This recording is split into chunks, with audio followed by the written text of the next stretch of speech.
السلام علیکم ورحمۃ اللہ وبرکاتہ۔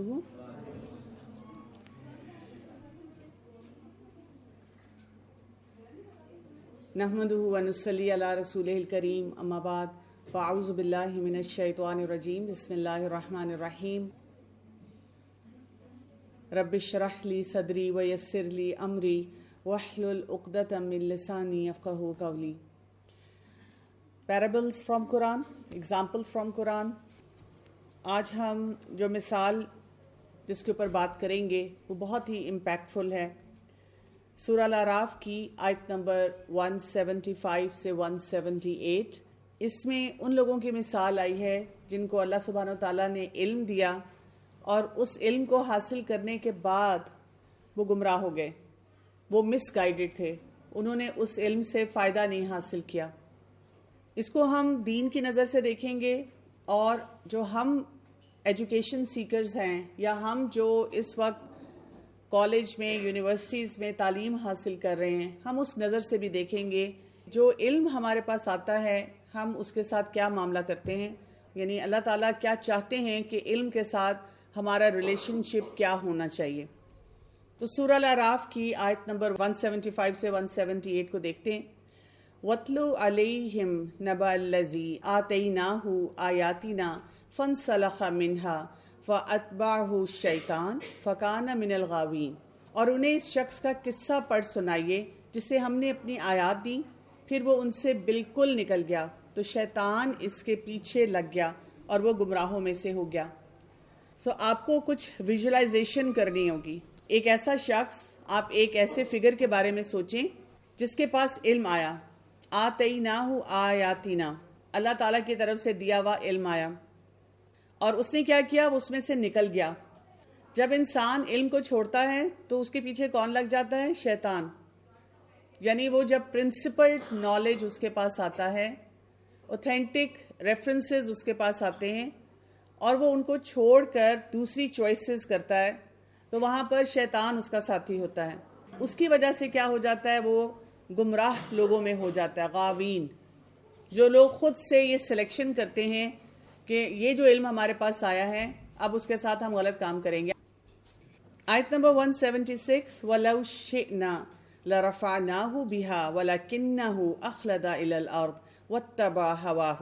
اور اگر ہم چاہتے تو اسے انہی آیات کے ساتھ بلندی عطا کرتے، لیکن وہ زمین کی طرف جھک گیا۔ جو اس شخص کے پاس علم آیا، اگر وہ اس علم کے مطابق اپنی زندگی گزارتا تو اس کو بہت ترقی ملتی، بلندی ملتی۔ ہم سب کو پتا ہے کہ جب بھی کوئی انسان نفع بخش علم حاصل کرتا ہے اور اس علم کے مطابق اپنے معاملات کرتا ہے، آپ اپنی میڈیسن میں دیکھ لیں، یعنی وہ ڈاکٹرز جو ایتھیکل پریکٹس کرتے ہیں وہ بیسیکلی کیا کر رہے ہوتے ہیں؟ جو کچھ انہوں نے پڑھا ہوتا ہے، جو کچھ انہوں نے سیکھا ہوتا ہے، جو ڈفرینشیل ڈائگنوسس ہوتا ہے، جو جس طرح سے ایگزامینیشن کرنا چاہیے، جو ٹریٹمنٹ کا پلان ہوتا ہے، وہ اس کو بائی دا بک فالو کرتے ہیں اور ان کو ریزلٹس بھی اچھے ملتے ہیں۔ لیکن کچھ لوگ کیا کرتے ہیں؟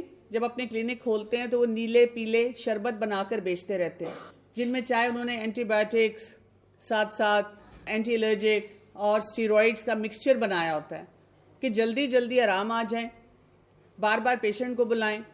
ہمیں پرواہ نہیں ہے کہ جی ان کے اندر کیا کیا سائیڈ ایفیکٹس جاتے ہیں، پرواہ ہمیں کس بات کی ہے؟ وہ ریزلٹس ہمیں مل جائیں، ہمارے پاس لائنیں لگی ہوئی ہوں اور ہمارے پیسے خوب بنیں۔ ہیومن لائف کی جب انسان کو ویلیو نہیں رہتی تو آپ دیکھیں انسان خواہشات کے پیچھے لگا ہوتا ہے۔ اللہ تعالیٰ اس علم کے ذریعے ہمیں کتنی بلندی دیتا ہے۔ ہر جگہ ہم جاتے ہیں، آپ کسی سے بات کریں، ABCD، the moment people find out you are a doctor، تو اتنی عزت دیتے ہیں لوگ۔ مجھے یاد ہے جب میں میڈیسن پڑھ رہی تھی تو میرے والد جو کہ خود ڈاکٹر ہیں، وہ ہمیشہ یہ کہا کرتے تھے، and that concept is ingrained in me. وہ کہتے تھے ڈاکٹر کو ڈاکٹر بننے کے دو اہم فائدے حاصل ہوتے ہیں۔ ایک، وہ کہتے تھے ڈاکٹر کی عزت بہت ہوتی ہے سوسائٹی میں، وہ عزت کماتا ہے، اور دوسرا وہ کہا کرتے تھے وہ کہیں پہ بھی چلا جائے وہ کبھی بھی فارغ نہیں ہوگا، اس کے پاس ہمیشہ کام ہوگا۔ یعنی باقی بزنسز میں ہائیز اینڈ لوز ہوتے ہیں، اور میں سوچتی ہوں انہوں نے کبھی یہ نہیں کہا کہ پیسہ بہت ہوگا، عیاشی بہت کرو گے۔ ہمیشہ انہوں نے انہی دو باتوں کو امپورٹنس دی، اور میں نے دیکھا کہ واقعی سوسائٹی میں آپ ہمیشہ پروڈکٹیو ہوتے ہیں۔ آپ کہیں پہ بھی بیٹھے ہوں، لوگوں کو پتہ چلے آپ ڈاکٹر ہیں، وہ آپ سے فائدہ حاصل کرنا چاہتے ہیں۔ وہ آپ سے کوئی معلومات لیتے ہیں، وہ آپ کو عزت کی نگاہ سے دیکھتے ہیں. لیکن اب آپ دیکھیں کہ اللہ سبحانہ تعالیٰ کیا کہہ رہے ہیں کہ اس کو وہ بلندی نہیں راس آتی، وہ زمین پر جھک جاتا ہے اپنی خواہشات کی وجہ سے. اب آگے مثال آ رہی ہے، فَمَثَلُهُ كَمَثَلِ الْكَلْبِ، تو اس کی مثال کتے کی مثال کی مانند ہے. ان تحمل علیہ یلحس او تترکہ یلحس ذالک مثل القوم الذین کذبوا بآیاتنا فاقصص القصص لعلہم یتفکرون. تو اس کی مثال کس طرح کتے کی مانند ہے، اگر تو اس پر حملہ کرے تو وہ زبان لٹکاتا ہے، یا تو اسے چھوڑ دے تو بھی وہ زبان لٹکاتا ہے. یہ اس قوم کی مثال ہے جنہوں نے ہماری آیات کو جھٹلایا. بس آپ ان واقعات کو بیان کیجئے تاکہ وہ غور و فکر کریں. ایسے شخص کی مثال جس کو اللہ تعالیٰ نے اپرچونٹیز دیے، ایمپل اپرچونٹیز، کہ وہ علم حاصل کرے، وہ گرو کرے، وہ میچورٹی اپنے اندر پیدا کرے، وہ کیسا بن جاتا ہے؟ ایک کتے کی طرح. اب کچھ لوگوں نے تو اپنے گھر میں کیوٹ سا پپی رکھا ہے، یا کوئی ایسا کتا رکھا ہے جن سے ان کو بڑی محبت ہے اور بہت انہیں پسند ہے کتا رکھنا. وہ شاید سوچیں کہ واو کیا مثال آئی ہے. لیکن اس مثال کو اگر ہم تھوڑا سا ایکسپلور کریں گے، ڈگ کریں گے، تو ہمیں پتہ چلے گا کہ اس میں بتایا کیا جا رہا ہے. اور اللہ سبحانہ تعالیٰ چاہتے ہیں کہ اس مثال پر ہم غور و فکر کریں. ورس نمبر 177 سورہ الاعراف میں اللہ سبحانہ تعالیٰ فرماتے ہیں، ساء مثلا، کتنی بری مثال ہے.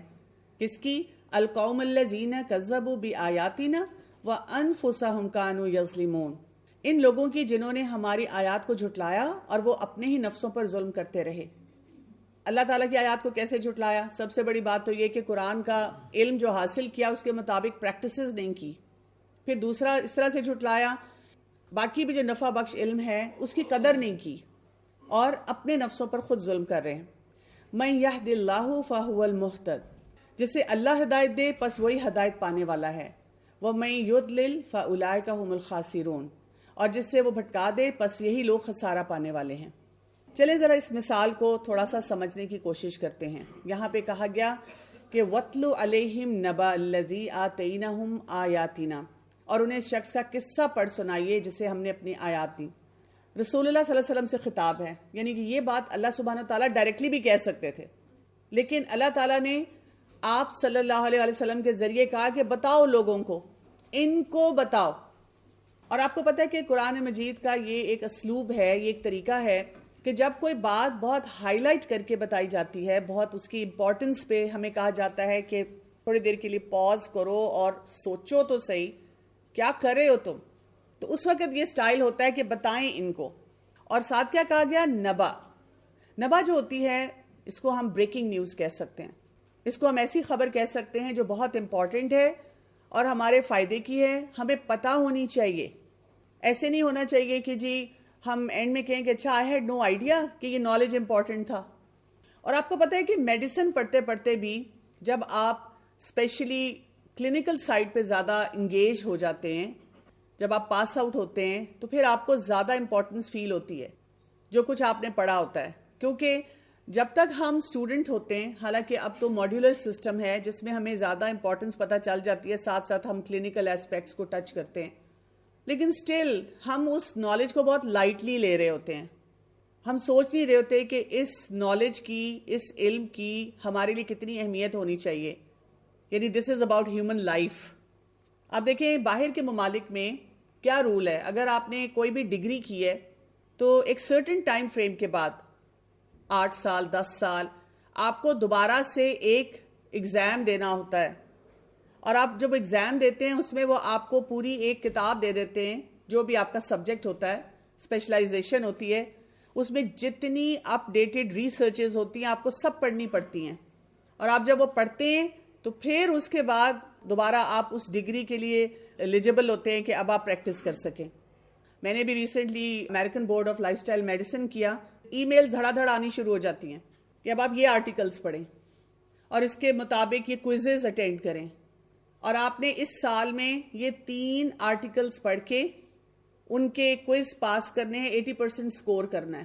یعنی دنیاوی حساب سے بھی آپ دیکھیں کہ پوری دنیا کس فوکس پہ ہے، لیکن کیونکہ ہم علم حاصل کرتے ہوئے بھی کسی فوکس پہ نہیں ہوتے، علم حاصل کرنے کے بعد بھی ہمارے سسٹمز ایسے ہیں کہ میں 100 سال تک اسی ڈگری کے ساتھ اسی نالج کے ساتھ بیٹھی رہوں, مجھے کوئی اپنے آپ کو اپ گریڈ کرنے کی ضرورت نہیں ہے.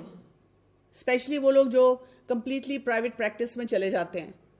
تو کتنی امپورٹنٹ بات یہاں بتائی جا رہی ہے کہ یہ ہمارے لیے بہت اہم ہے کہ ہم اپنے علم کو اپ گریڈ کریں.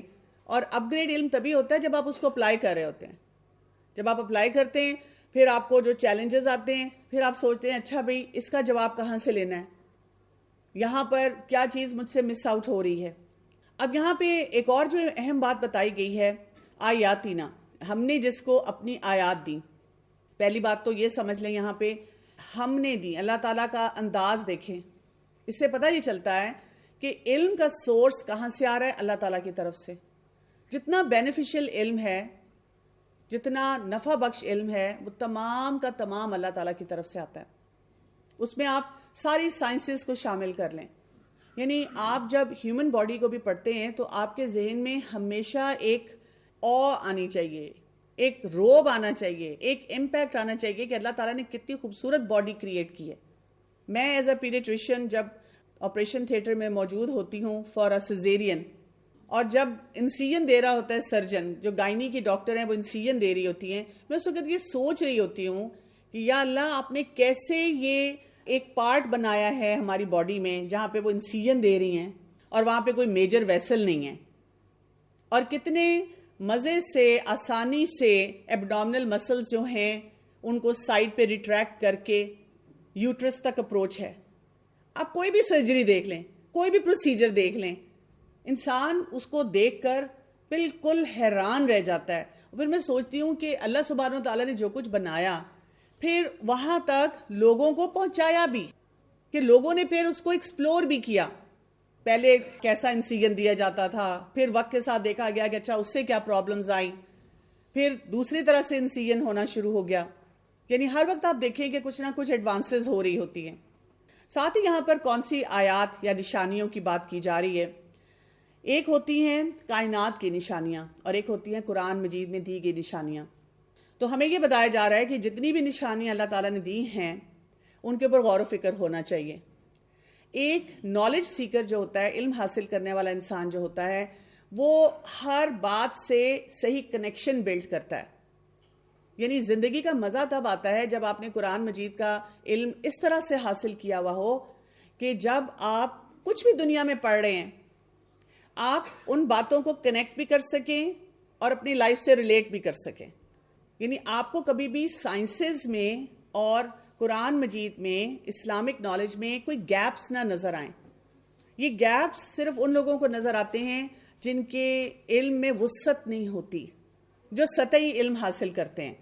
جب بھی آپ قرآن کے اسٹوڈنٹ بن جائیں گے اور ساتھ ہی آپ سائنسز پڑھیں گے, آپ کو اتنا لطف آئے گا, بیکاز آپ کو وہاں پر نظر آئے گا کہ اللہ تعالیٰ کی کیا حکمتیں ہیں, اللہ تعالیٰ نے اس علم کو کیسے ہم تک پہنچایا ہے اور کیسے وہ راستے رکھے ہیں. اب یہ تو علم کا حال ہے, لیکن یہ افراد جو علم حاصل کرتے ہیں لیکن اس کا امپیکٹ نہیں لیتے, وہ کیا کر رہے ہوتے ہیں؟ فَانْسَلَخَ مِنْهَا فَأَتْبَعَهُ الشَّيْطَانُ, پھر وہ اس سے بالکل نکل گیا تو شیطان اس کے پیچھے لگ گیا. یہ جو ہے نا فَانْسَلَخَ ایسے ہوتا ہے جیسے ایک جانور کی کھال اتاری جاتی ہے, یا جو سرجری کے ڈپارٹمنٹ میں ہوں, کبھی وہ سرجری کر رہے ہوں, ایبڈومنل کر رہے ہوں اور وہ کہہ رہے ہوں ایڈیژنز بنی ہوئی, اور کس طرح وہ اس کو ایڈیژنز کو آہستہ آہستہ آہستہ آہستہ نکالتے ہیں. جب جانور جو ہوتا ہے, جیسے ہم عید پہ دیکھتے ہیں جب قربانی کی جاتی ہے اور اس کی کھال کو ریموو کیا جاتا ہے, تو وہ طریقہ بھی کس طرح کا ہوتا ہے, اس کھال کو نیچے کرنے کا. یہ وہ طریقہ ہے, یعنی وہ آہستہ آہستہ اس علم کو پیچھے کرتا جاتا ہے, اس میں سے نکلتا جاتا ہے. وہ علم اس کو بھرپور طریقے سے ملا ہے. جیسے سانپ بھی کیا کرتا ہے, اپنی پوری سکن کو شیڈ کرتا ہے, اس میں سے آہستہ آہستہ آہستہ نکلتا ہے. آپ کبھی یوٹیوب پہ دیکھیں جا کر, اور کیسے وہ سٹرگل کرتا ہے, سٹرگل کر کے اس میں سے وہ نکل جاتا ہے. تو یہ کیا کر رہے ہیں کہ یہ ایسے افراد ہوتے ہیں جن کے پاس وہ علم آتا ہے, قرآن بھی آتا ہے, دنیا کا بھی بینیفیشل نالج آتا ہے, اور وہ جو علم ہے وہ ان کو عزت بھی دے رہا ہے, ان کو گناہوں سے بچا رہا ہے, ان کی زندگی کی کوالٹی آف لائف کو اچھا کر رہا ہے, انہینس کر رہا ہے. لیکن وہ کیا کر رہے ہیں, وہ اپنے آپ کو اس میں سے نکالتے جا رہے ہیں. وہ اس میں رہنا نہیں چاہ رہے. اور وہاں پہ پھر کیا ہو گیا؟ ان کے پیچھے کون لگ گیا؟ شیطان. جب کسی انسان نے اپنے آپ کو اس پرنسپل لائف سے پیچھے کر دیا، اب وہ پرابلمز میں آ گیا. اور پرابلم میں وہ کیوں آتا ہے؟ جیسے سورہ یوسف کی آیت نمبر 53 میں اللہ سبحانہ تعالیٰ فرماتے ہیں ان النفس لامارۃ بالسوء، بے شک نفس البتہ بہت حکم دیتا ہے برائی کا. یہ جو ہمارے اندر نفس ہے نا، یہ ہر وقت کچھ نہ کچھ ایک اس میں لگا ہوا ہوتا ہے ایکٹیویٹی میں. جیسے گھروں میں ہمارے بچے ہوتے ہیں نا، ہر بات پہ تیار ہوتے ہیں کہ جی مجھے اب چاکلیٹ چاہیے، مجھے اب کھانا چاہیے، مجھے آئس کریم چاہیے، مجھے یہ ڈرنک چاہیے، مجھے جنک چاہیے. اور اس کے لیے خوب وہ سٹرگل کرتے ہیں، دھینگا مشتی کرتے ہیں، لڑائی جھگڑا ڈالتے ہیں. تو ہمارا نفس بھی ایسا ہی ہے، ہر وقت ہمیں ایک نہ ایک شر کا پلان دیتا ہے. لیکن جو لوگ اپنے علم کو پختہ کرتے ہیں وہ کیا کرتے ہیں؟ دے ڈیسائیڈ ادروائز. وہ کہتے ہیں نہیں نہیں یہ نہیں کرنا. اب دیکھیں نا، کئی دفعہ کوئی شخص ہی آپ کو اتنا تنگ کرتا ہے اور آپ کہتے ہیں آج میں نے اس کو سیدھا کر دینا، سنا دینی ہے. پھر آپ تھوڑی دیر سوچتے ہیں، آپ کے آنکھوں کے سامنے کوئی ایسا نفع بخش علم آ جاتا ہے، آیت آ جاتی ہے، حدیث آ جاتی ہے، کوئی اور بات ایتھیکل بھی کوئی پریکٹس آپ کے فیملی والے بتا رہے ہوتے ہیں آپ کو کہیں نہ کہیں کوئی ایسا ورڈز آف وزڈم سمجھ آتا ہے اور آپ کہتے ہیں کہ چلو چھوڑو، let me forgo it, میں معاف کر دیتا ہوں، میں اس بات کو چھوڑ دیتا ہوں، اس میں زیادہ الجھتا نہیں ہوں. ہم اپنے نفس کو کنٹرول کرتے ہیں. نہیں تو نفس جو ہے وہ ہمیں ہر وقت کچھ نہ کچھ، جیسے میں نے آپ کو کہا، ایول پلان دیتا رہتا ہے. سورہ زخرف کی آیت نمبر 36 اور 37 میں اللہ سبحانہ تعالیٰ فرماتے ہیں وَمَن يَعْشُ عَن ذِكْرِ الرَّحْمَٰنِ نُقَيِّضْ لَهُ الشَّيْطَانُ فَهُوَ لَهُ قَرِينٌ. اور جو اندھا بن جائے رحمان کے ذکر سے، ہم مقرر کر دیتے ہیں اس کے لیے ایک شیطان، تو وہ اس کا ساتھی ہو جاتا ہے. جیسے ایک دم آپ کا بڑی بن جاتا ہے، پارٹنر بن جاتا ہے. جیسے ہی آپ نے ذکر چھوڑا، نالج چھوڑا، جو صحیح کرنے والے کام ہیں آپ ان سے الگ ہو گئے، تو شیطان نے آ کر آپ کے ساتھ بڑی پکی فرینڈشپ کر لینی ہے. وَإِنَّهُمْ لَيَصُدُّونَهُمْ عَنِ السَّبِيلِ وَيَحْسَبُونَ أَنَّهُمْ مُهْتَدُونَ. اور بے شک وہ البتہ روکتے ہیں انہیں راستے سے اور وہ سمجھتے ہیں کہ بے شک وہ ہدایت یافتہ ہیں. اب شیطان کیا کرتا ہے؟ جب وہ ساتھ آ جاتا ہے تو وہ ان کو کیا بتاتا ہے کہ تم سے تو عقل مند انسان ہے ہی نہیں دنیا میں. آپ اس کو گھروں میں بھی ایکسپیرینس کریں گے. یعنی ہم جب اپنے والدین سے بحث مباحثہ کرتے ہیں اور ہمارے ابا اور اماں ہمیں بتاتے ہیں بیٹا تمہیں نہیں پتا دنیا میں رہنا بڑا مشکل کام ہے، اور ہم ان کو ایسے دیکھتے ہیں what do you know mom and dad. آپ کو 50-60 سال پہ وہ نہیں پتا چلا جو مجھے 20 سال پہ پتا چل گیا ہے. میں نے ساری لائف کو ایکسپیرینس کر لیا ہے. حالانکہ جب ہم خود 40-50 سال کے ہوتے ہیں تو ہمیں سمجھ آتی ہے او نو، وہ کتنے وائز تھے، وہ کتنی ہمیں صحیح ایڈوائس دے رہے تھے، کاش ہم اس وقت ان کی بات سن لیتے. کیونکہ ہم ذکر سے دور ہیں نا. دیکھیں جو انسان قرآن سے جڑا ہوا ہوگا اور وہ بار بار پڑھ رہا ہوگا وَبِالْوَالِدَيْنِ إِحْسَانًا وَبِالْوَالِدَيْنِ إِحْسَانًا، اور جب والدین اس کے کوئی بھی پرنسپل بات کہہ رہے ہیں تو وہ سنے گا. اکثر اوقات جب بھی مجھ سے کوئی ینگسٹر بات کرے اور مجھے کہیں جی میرے ماں باپ بڑے ظالم ہیں، میں کہتی ہوں اچھا کیا کرتے ہیں؟ بہت تنگ کرتے ہیں، بہت زیادتی کرتے ہیں. میں کہتی ہوں اچھا کیا وہ آپ کو کہتے ہیں چوری کرو؟ خود اگلا دیکھتا ہے نہیں نہیں نہیں ایسی بات نہیں. جھوٹ بولنے کے لیے کہتے ہیں، مار دھاڑ کے لیے کہتے ہیں بیٹا سارا دن جنک کھاؤ، بیٹا یہ جو میں نے تمہیں پاکٹ منی دی ہے ایک دن میں ساری اڑا دو، مسئلہ ہی کوئی نہیں، میں خزانے کھول دوں گا تمہارے لیے، بلینک چیک تمہیں روز دے دوں گا. کیا کہتے ہیں؟ کہتے ہیں کہ بیٹا کالج جاؤ تو کلاسز بنک کرنا، ساری پڑھائی نہ کرنا، چیٹنگ کر لینا. غلط کام کرنے کے لیے کہتے ہیں. اگر ہم نوٹ کریں ہمارے والدین ہمیں ہمیشہ صحیح بات ہی بتا رہے ہوتے ہیں. وہ بات بتا رہے ہوتے ہیں جو ہم کتابوں میں پڑھ رہے ہیں، جو ایکسپرٹس ہمیں بتا رہے ہیں، جو صحیح واقعی کرنے والے کام ہیں، جو آپ کو دنیا میں فائدہ دیتے ہیں، آپ کی آخرت کے لیے فائدہ مند ہیں. یعنی نماز کے لیے کہہ رہے ہیں نا، آخرت میں پہلا سوال نماز کا ہے. وہ چاہتے ہیں کہ ہمارے بچے جو ہیں دنیا میں ایک بہت اسٹرانگ پروفیشنل بن رہے ہیں، کوالیفائڈ پروفیشنل بن رہے ہیں، تو آخرت بھی ان کی اچھی ہونی چاہیے. وہ ہمیں بے حیائی سے بچا رہے ہیں. یعنی آپ کوئی بھی معاملہ دیکھیں گے جس میں آپ کا دل تنگ ہوتا ہے اپنے والدین سے، ہو سکتا ہے ان کا طریقہ کبھی کبھار درست نہ ہو، لیکن بات وہ پرنسپل کر رہے ہوتے ہیں. لیکن کیونکہ ہم اللہ کے ذکر سے خود دور ہیں نا، ہمیں پتہ ہی نہیں کہ والدین کی کون سی بات سننی چاہیے. ہم بس کہتے ہیں گو ود دا فلو، سارے کر رہے ہیں غلط کام تو ہم نے بھی غلط کام کرنا ہے. اگر یہ نہیں کیا تو وہ بات ہے جوانی کو انجوائے نہیں کیا. وہ یولو والا کانسیپٹ پھر کہاں گیا؟ پھر تو ہم بے وقوف ہیں، پھر تو ہم نے زندگی میں کچھ حاصل ہی نہیں کیا.